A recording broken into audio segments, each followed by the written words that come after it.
Hey guys, welcome to another episode of Let's Get Real. You're listening to Brenda and Ashley, and today we have a brand new episode for you. So obviously, as we've been doing in quarantine, we've been giving little updates on what we've been up to. So Brenda, what have you been doing?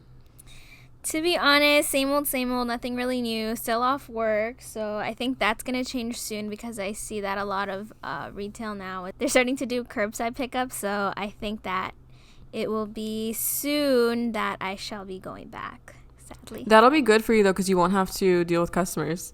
Really deal with them. Yeah, honestly, I was talking to my sister about it, and I was like, something like this had to happen because I feel like it will improve certain things, even like stealing. How are you going to steal if you can't go inside the store, right? Yeah. So I think that's definitely going to be, there's going to be some pros to that. So that's probably going to be happening soon. I've been reading. I've been starting to read because of all the free time I have. So I recently just finished this book called Go Ask Alice. And it's basically like about like a girl. It's a journal. It's a journal of a girl who like really gets into some heavy drugs. Yeah, and it just talks about her life and the shit that she had to go through. What made you buy it? I know. I had it at home for a while, actually. Oh. Yeah, I had it at home, and then I don't know if I never finished it or I just never read it. I was cleaning out my room these couple of days, so I've been really trying to, like, minimize the things that I need and don't need. So books was something that, like, I was like, okay, this looks interesting. I feel like I'm going to read it. So that's what I did. And then yesterday I went to go buy this book called Ask and It Is Given. So for all those people who are asking Ashley how my manifesting is going. Oh, yeah. It's going. I got this book. I'm showing as if they can see it. I know. She's holding the book up right now in the camera because we're on FaceTime. Yeah, so it's a book about, like, learning how to manifest your desires. So I got it. Hopefully it helps get in tune with my inner energy. We'll see how that goes. I'm starting to read it today, so I'll keep you posted on how that goes. How about you? What's new? What's going on? Beautiful. For me, I haven't really been doing anything different. I was at my parents' house for a lot of the week, so I was just like, sometimes when I go there, I feel like it's like a vacation because I don't have to cook and I just relax and like, I don't really feel pressure to do much. I have not been productive. That's one thing, but I have been reading too. I've been reading a couple books.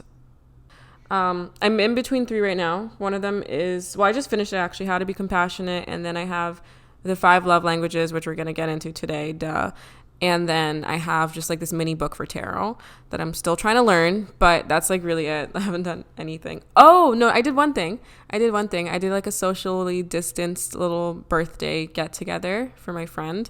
Ooh. So we were responsible, I would say, and we pretty much just like dropped him off balloons, a cake, gifts and stuff like that, and we all took our own cars and we all met and like stood we stood far from each other.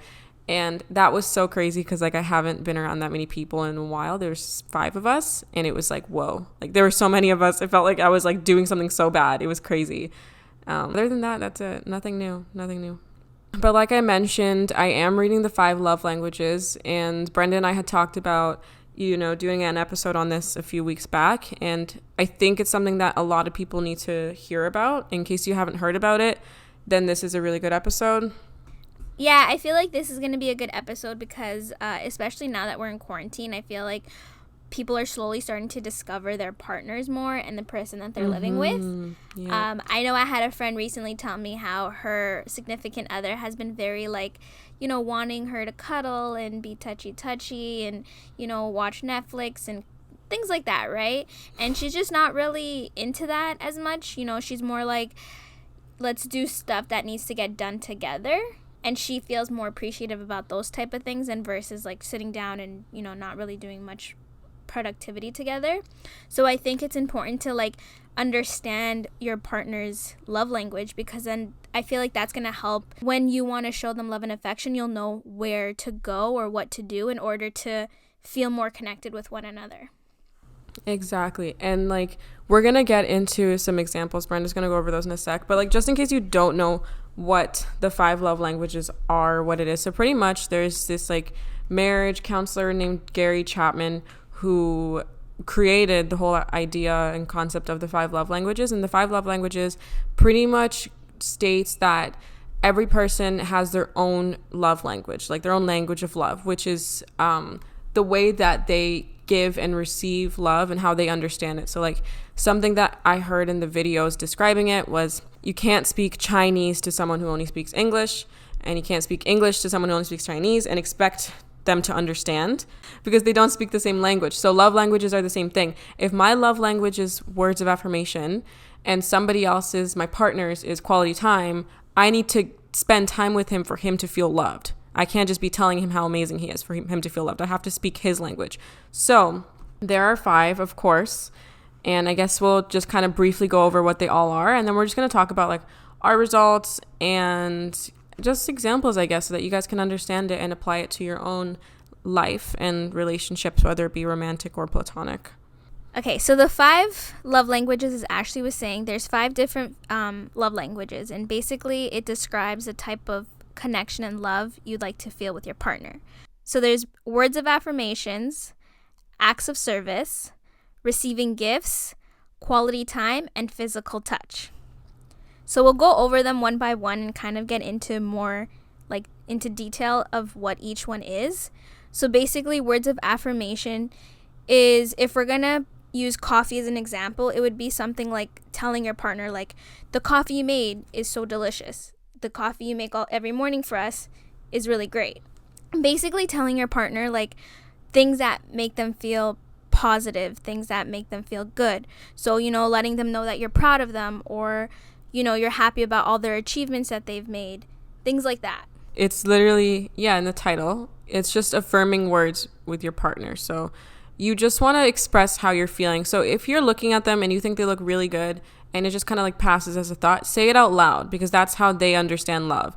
So I know that like I used to struggle with this because I didn't understand my partner's love language and I was doing all the wrong things, but it really came down to all he wanted to be told was how great he is and certain things that I just wasn't saying, and it was important that I did, because I wasn't, he wasn't feeling loved, right? So you want to make sure that you're using affirming words, and we're going to keep the coffee example going through all of these because I think it's a really easy way for you guys to kind of have it simplified. The next one is acts of service. So the coffee example here is, I made you a coffee. So like this one is really doing things for them to make their life easier, I guess you could say. So if acts of service was mine, then I would really appreciate and love when my partner changes my tire for me without me asking him, or changes the light bulb without me asking him. So again, basically what Ashley said, just doing services for your partner. So, and this can be like the slightest thing, like, you guys have to go run errands and you're like, hey, can I come with you? Let me help you run the errands. Let me go with you, grab the groceries. Or you see your partner vacuuming, so you're like, okay, while they're vacuuming, let me wash the dishes. Pretty much just doing something, whether it's an errand or a physical, like, service, like Ashley said, changing a tire or taking the car for a car wash, doing things that they know they need to do, but you, out of the greater good, are deciding to help them or do it for them. Yeah, exactly. And I just randomly had a thought that, like, I remember this is like a prime example of somebody speaking the wrong love language. So like, this is like a quick little story. When I moved into my apartment, it was a lot of work, a lot of building, a lot of moving things, a lot of everything, right? And the person I was with at the time pretty much did 80% of that because he's a man, and it was easier for him to do than it was for me. So I remember when I was super, super grateful about all of that, I bought him a whole bunch of gifts. Like, I bought him dinner, I bought him gifts. I was like really, really excited and happy that he did it for me. So I got him a really nice gift of all these things that he would love, and like he appreciated it. But I also noticed that the reaction was not like, wow, because one of my love languages, like I feel like I love to give gifts, right? That's what I speak. And one time I cleaned his room for him because he did a lot during the day, and he was like over the fucking moon excited. And that was an act of service. And that was one of his primary love languages, acts of service. Because I cleaned his room. It was like I fucking did the most for him, like as if I gave him a child. You know what I mean? Yeah. So acts of service, it can be small, it can be big, but it's definitely one of those that like you got to put the work in. Acts of service is one of the more like, you got to put the work in. It's definitely one of those that you have to do more, like physically. Exactly. The other one would be receiving gifts. So again, going back to coffee, it's basically giving your partner a cup of coffee. Like, here's a coffee. I went out and, I got this for you because I know you drink your coffees every morning. This one is getting something for your partner. So this would be more like what Ashley was saying, receiving gifts. Doesn't necessarily need to be the most expensive thing. So you don't have to be buying your partner a new Tesla or something like that, or like a new Gucci sweater. It's more little things. You go to the store and you see something that reminds you of your partner and you're like, okay, I'm going to get Ashley this, pink pajama because I know her favorite color is pink and she likes fluffy pink pajamas.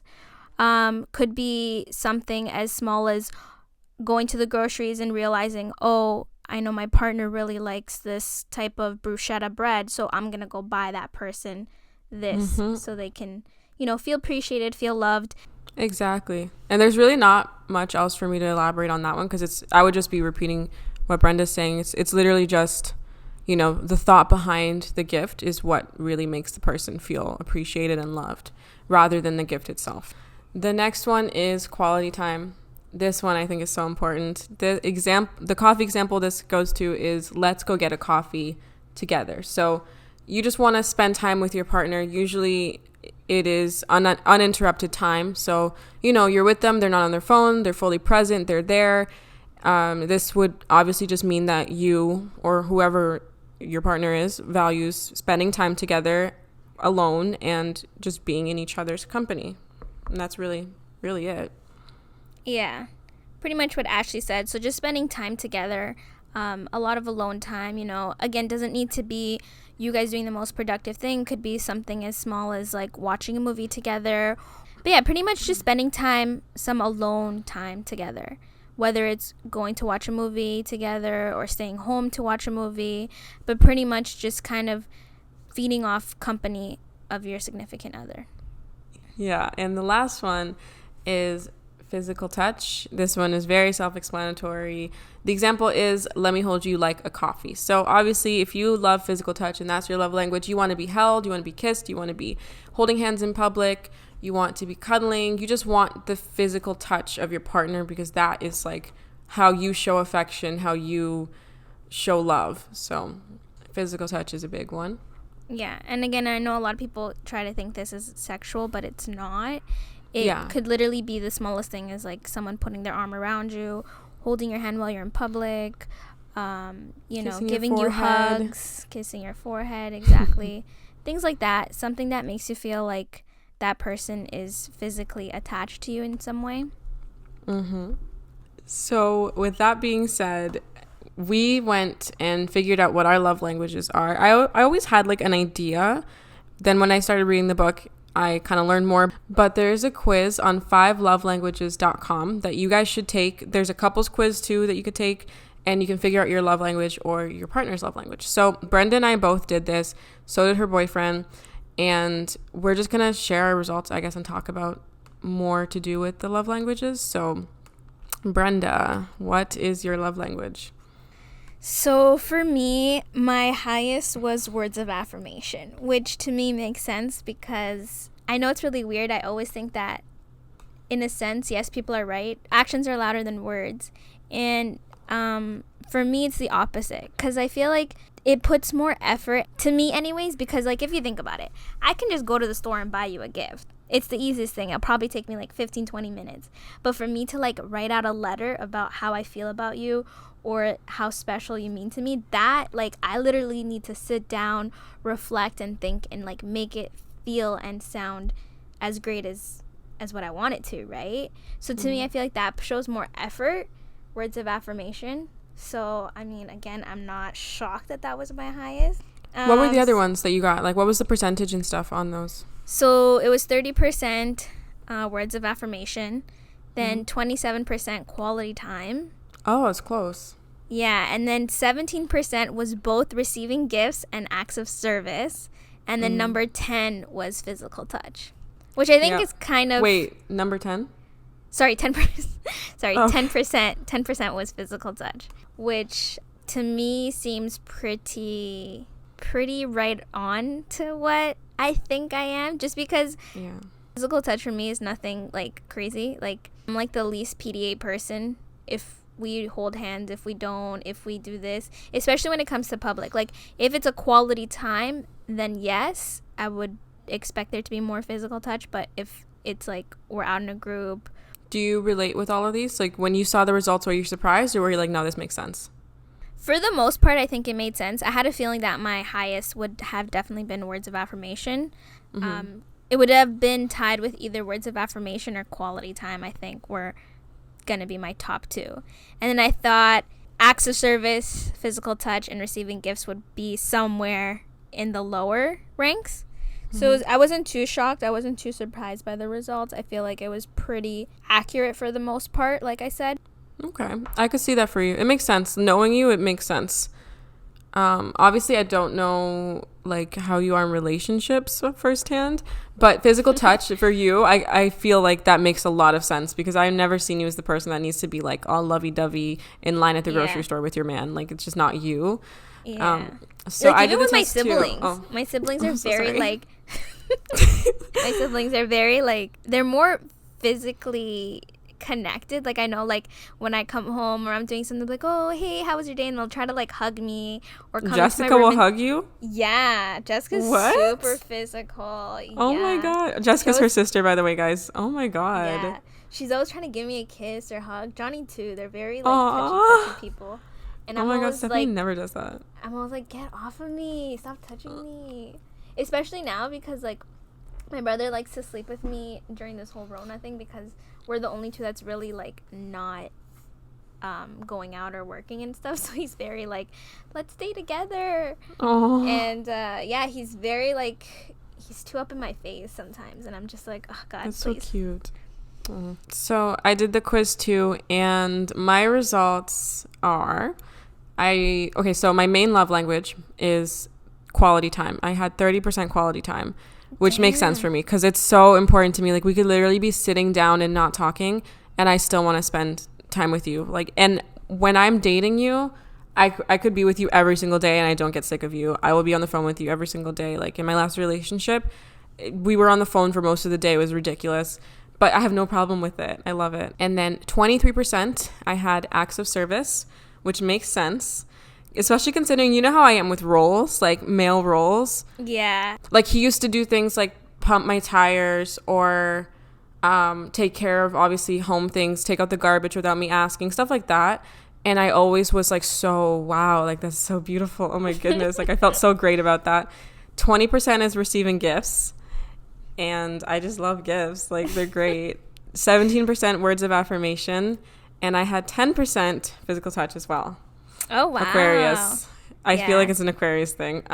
Yeah, I just don't care for physical touch. Like, I show a lot of affection with physical touch, and it's weird because, like, out of all my friends, I was always the one that was, like, very affectionate with my partner in public. I was, like, that couple. And it's so weird that that was me, because I don't actually need physical touch all the time, but I do love it. It's just, like, not my love language. I think it's one of those things where, like, if you're alone and you're, like, in that mood, you want it, but it's like, it's not something that like makes you feel super loved, super appreciated. Something that just comes with like a relationship type of thing. Exactly. Yeah, like, I'm not gonna feel the love through that. It just heightens it. It's just, yeah, it's nice though. It is nice. Like, I love forehead kisses and like I love cuddling and stuff, but I don't need to always feel that. I'm gonna share my boyfriend's results, because I remember one time we were talking about it not too long ago, and I also got him to do the test just to see and compare both ends of results. I remember we talked about it, so this was a while back, so it did change a bit. I did mine recently just to like refresh it,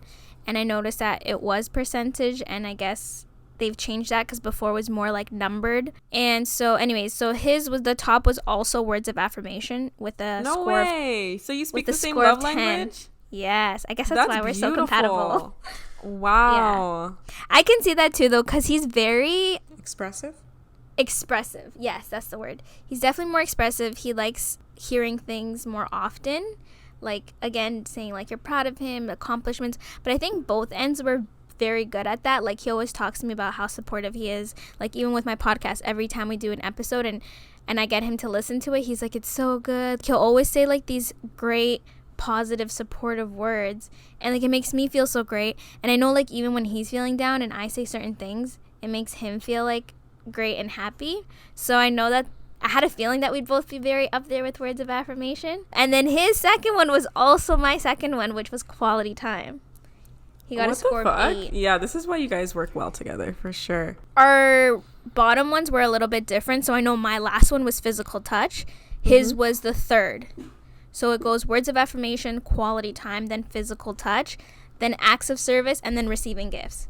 I knew receiving gifts for him, though, was going to be, like, the very, very end because he is so like that.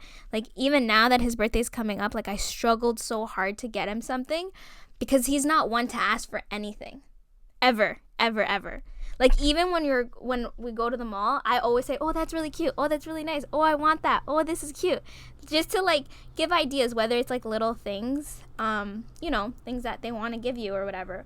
But he never, ever, ever says, like, yeah, I want this. It's, like, very rare. You literally have to, like, pull it out of his tongue, tell him to give you ideas on what to get. He's not crazy for gifts. He's always, like, going out and having dinner to me would be better than having a new pair of shoes or something.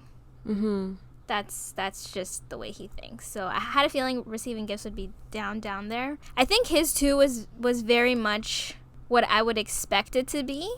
I knew receiving gifts would have been at the bottom, and I knew that either quality time or words of affirmation would also be at the top, just because, like I said, the type of person he is, he's very good with his words. He likes to express himself. He likes to, show his feelings by talking about it. So yeah, I think when he finally finished it, I was looking through and I was like, yeah, that sounds about right. I didn't know in what order, but I knew what would have been at the top and what would have had been at the bottom.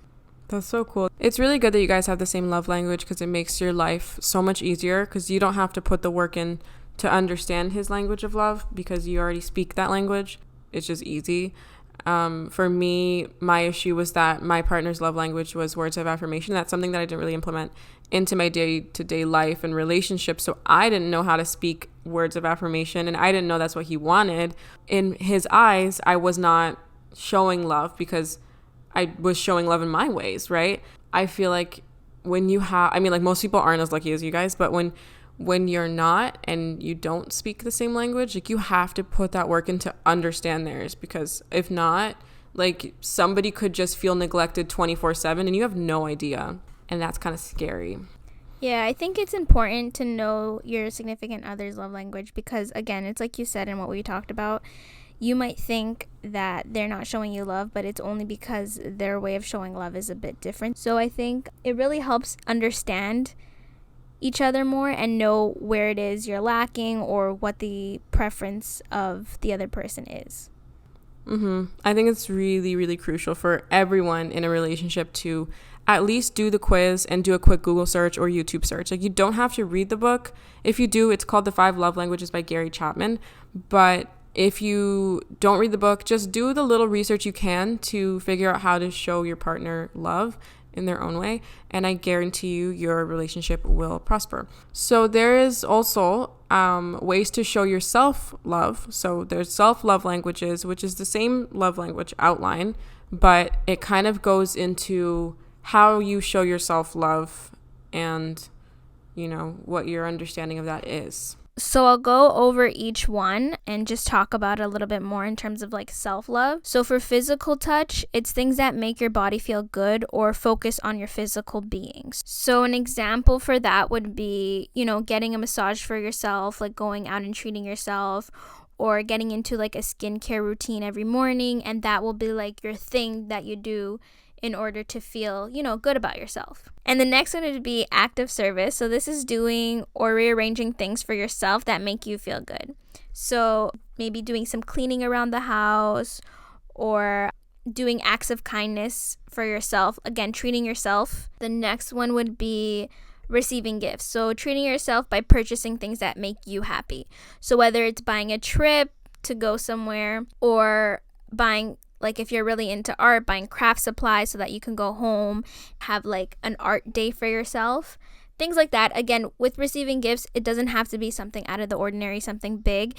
It can just be simple things that make you feel happy. And then the other one would be quality time. So this is spending alone time by doing either hobbies or doing things that you like. So whether it's listening to music, meditating, going out and skateboarding, riding your bike. Basically, taking yourself on dates and doing things that make you feel great about yourself. And then the last one would be words of affirmation. So this is giving yourself pep talks and encouraging yourself. So telling yourself how positive you feel, talking positively about yourself, doing daily affirmations, or writing in your journal every day. Again, things that make you feel great by saying stuff that make you feel more confident, make you feel more accomplished, or telling yourself how successful you've become, things like that. So let's say you have like let's say you're really sad, right? And you work every day except for one day, because I want to try and like narrow it down to like what is really, really, really it. So you have one day off in 2 weeks and you want to do something for yourself. What are you going to do? One thing. What's one thing you're going to do? Probably quality time. Just spend time at home and relax. I know, especially like when I'm worked up a lot and I'm super tired and exhausted from work, the one thing I always like to do is just spend time at home and just do what I like to do, whether it's watching a YouTube video, watching a Netflix show, or simply just taking a nap. Like, I just like to be in my alone time, especially when I feel very overwhelmed and tired and exhausted and things like that. So quality time. Do you feel like this is a real theory? Like, do you think that love languages are necessary to understand, or do you just kind of think, yeah, it's important, it could help? Like, what are your thoughts on it?